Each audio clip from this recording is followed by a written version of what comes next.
an $8 to $24 XRP by 2030. What is your position on that? A lot of people have been, putting out content for an extended period of time, and people beat you up if you talk about what you really believe. And so I think a lot of people have just dialed things back.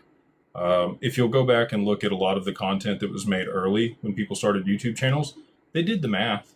They understood things. They talked about very high prices.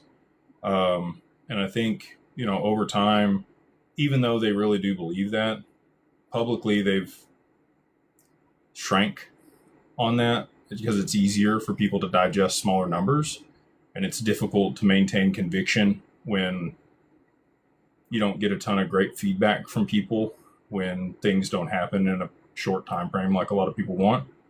I've done the math. I know where it has to go. I know what the settlement volume is going to be. I can tell you I've had conversations with some of the people that you mentioned there privately, and they mentioned much higher prices to me. We did have, I don't remember which institution came out and they said $24. It may have been, I don't remember who it was off the top of my head, but they said $24 by 2030. So again, if market cycles and constraints were to remain the same, I would actually agree with that. But I don't think that's going to be the case. They're going to tokenize the stock market this year.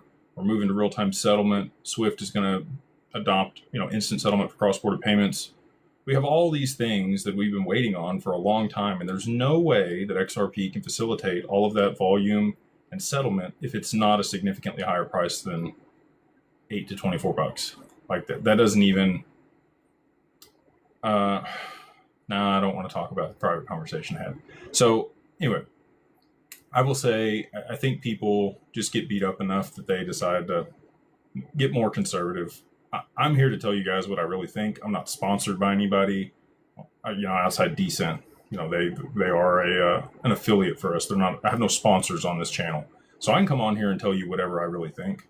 And I think maybe that's the difference between me and some of the other people that are out there.